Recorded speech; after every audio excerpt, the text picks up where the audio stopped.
Hello my kings, queens, and fellow non-binary leaders, and welcome back to Nerdy Nakama. Today we're gonna get started with part 3 of Bound by Duty, and welcome to another day of me dying of this heatwave. I'm so sorry if the recording will not be up to standard. Will try my absolute best, but it is so warm here. My brain capacity is at 0. Also, keep the content warnings in mind for this series, and now let's go. The hallways of the castle were white, lavishly decorated with large stained glass windows as they were guided along the outer corridors. Upon arrival, Suga had been placed among a group of other Omegas like him. There were 4 in total. He had caught a glimpse of another large group leaving just before him. It made him nervous. He couldn't make out how that affected his chances. Obviously, the king hadn't found his match yet, so that was a risk. But if he had turned down so many, there was no reason Sugawara should be his choice.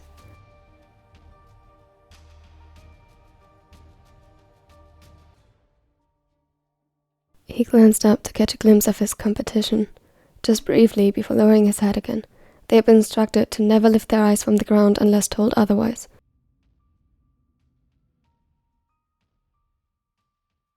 With him were 2 Omegas clearly of higher standing. They were dressed in fine clothes, and Suga could feel their eagerness. He wanted to hate them for embracing the charade so willingly, but he couldn't. From what he had seen, being born into wealth as an Omega was even worse than into a lower standing. They might dress you in finer clothes, but from the moment that they were born, these Omegas were groomed into perfect lapdogs.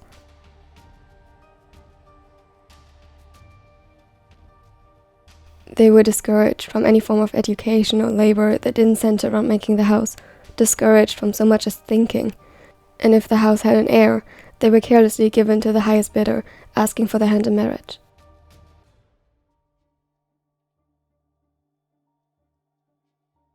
Marriage, for most of them, was just a glorified form of imprisonment, like birds in a golden cage.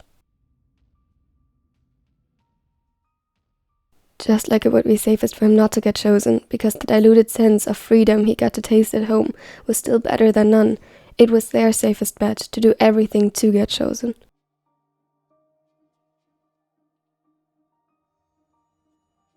At least, a marriage to the king of all people would bring the echo of status.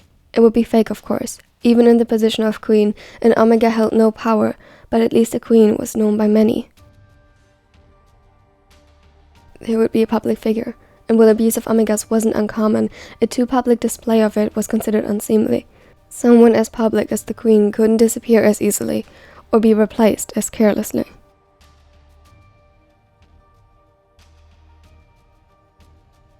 Suga chastised himself for thinking them dumb. He would do the same in their position.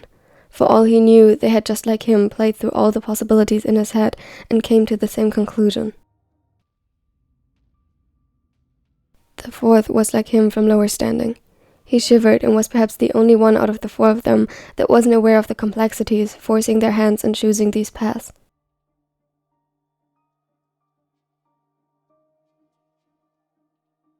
He just looked afraid. His scent tainted the air. He clearly hadn't learned to control it yet. Under different circumstances, he would have reached out to comfort him. His stomach turned as he watched his insecure steps leading the way before him. He was certain that he couldn't be older than 15 or 16.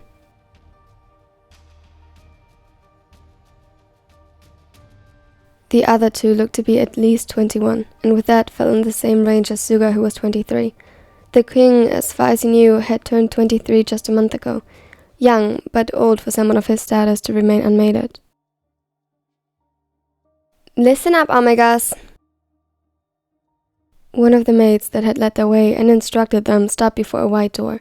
She was a middle-aged beta, with a constant, stern expression and sharp voice.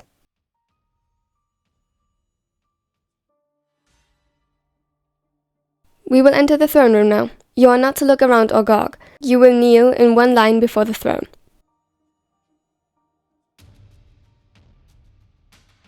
I know that some of you... He felt her gaze on him, and the poor shaking boy to his right. Have not been taught proper etiquette, so let me remind you. When the king enters, no matter what, you do not look up at him unless told to. You do not meet his gaze. You will keep kneeling until told otherwise.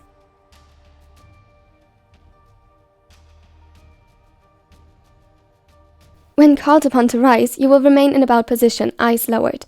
Do not speak unless spoken to, and given permission. Do not stare at him. This is your final and only warning. Disrespect towards His Majesty is punishable by death. Even the city Omegas let out a noise of distress before catching themselves. Suga felt as though the blood in his veins had been replaced by ice water. It was a miracle the boy next to him managed to keep from collapsing. He let out a whimper, much to the disapproval of the maid, but she seemed otherwise satisfied with their reaction. Follow me.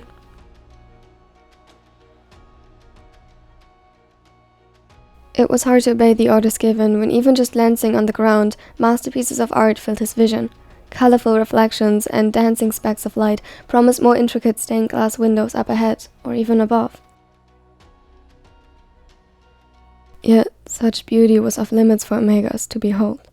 He kept his head low and found his place on the carpeted floor next to the boy. Suga tried his best to gather information, even with his vision limited by the impending threat of death should he disobey.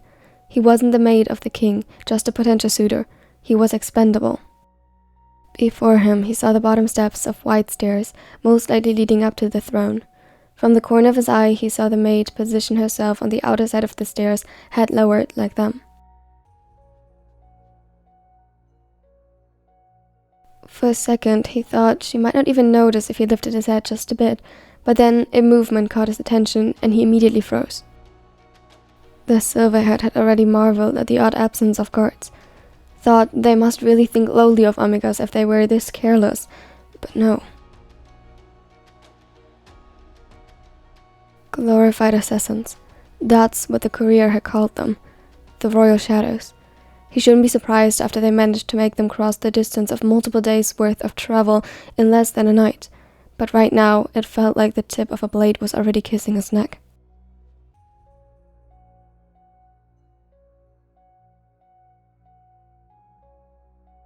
Like a dozen bows aimed the tips of their arrows straight at his heart and back, and for all he knew, they could be. With every breath, it seemed like the air was getting thinner, and he struggled to keep his scent level.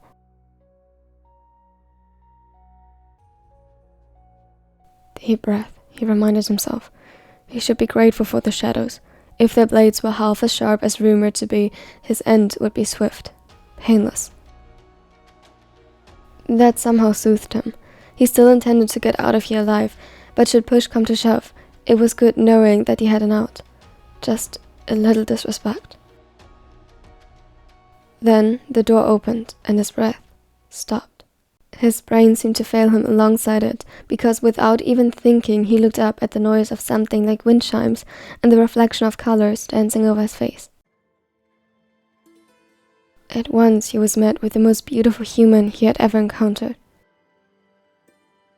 The king was dressed in the finest clothes, and adored with the most precious jewelry and gems, but that wasn't what lent him his beauty. It was his face, jawline elegantly swung but defined. He was pale, with long dark lashes framing doe brown eyes. They should have communicated a sense of innocence, or at least gentleness with their soft hues, but all Suga saw was cold determination.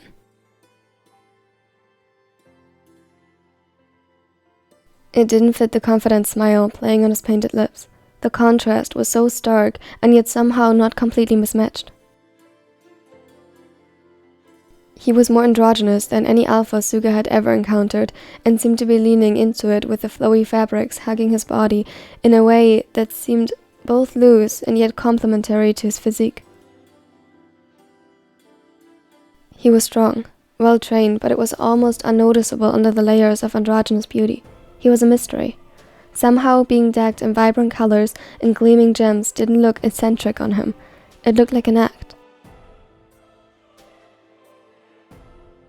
And then, the eyes filled with invisible flames that oddly exhibited no warmth at all, met his. Suga was convinced that was his death sentence.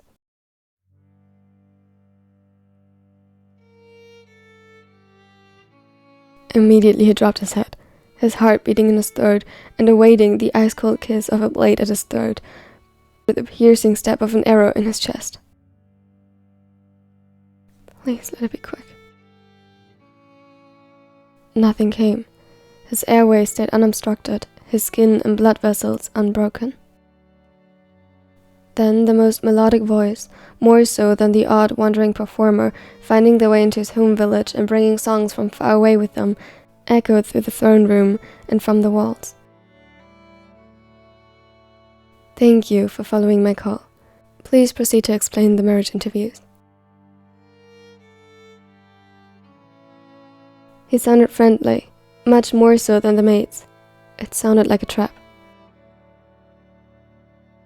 Suga was stunned into place as he addressed them directly. His voice was warm, but there was something underlying his words he couldn't make out. Just like the look in his eyes and the smile, something didn't match up.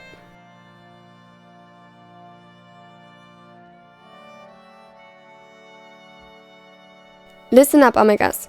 Each of you will remain in your spot until called upon. Do not move. Suga could tell how the words targeted him, and immediately the ice-cold fear returned.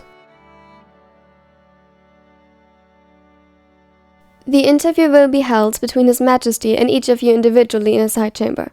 When I call your name, follow the directions given, and do not leave until His Majesty dismisses you.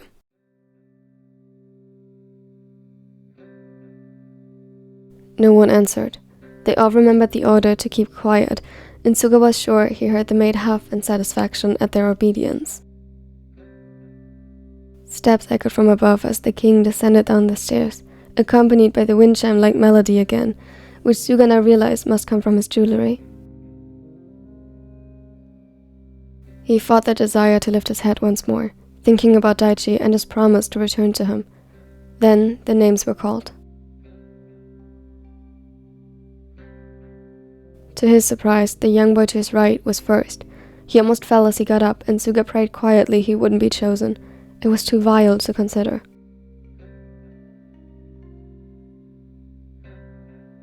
He clenched his teeth, fighting down every instinct to move, whether that be to protect or run.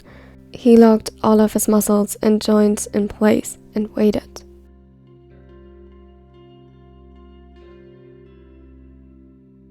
It was nerve-wracking. Quickly, he distracted himself by putting an escape plan together for after he had been dismissed. His way home would be the real challenge.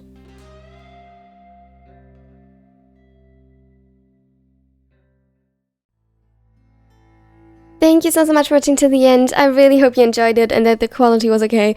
I tried my best, really. But yeah, if you liked it, don't forget to leave a like and maybe subscribe if you don't want to miss out on anything in the future. And tell me what your favorite quote was under the pinned comment. It would mean the world to me. Also, if you have any specific ideas you want me to make into a video, check out the request form. The link is in the video description below or in the channel description. As always, a special thanks goes out to my nerdy neckos. They are the absolute best and they support this channel so much. And a special thanks goes out to Joy, Ferret, and especially Ninja, who gifted a bunch of memberships on my last live stream. They gifted all these people memberships to this channel. Oh my god, thank you so much. And I hope to all the new members now that you enjoy your early access. They got this video almost 2 months in advance. So yeah, if you are not knowing yet, check that out under the video and the join button and here's more content. Now I hope you find this amazing day. Bye! Wake up, today's gonna be a good day. Wake up, today's gonna be a good day. Wake up, today's gonna be a good day. Wake up, today's gonna be a good day. Wake up, today's gonna be a good day.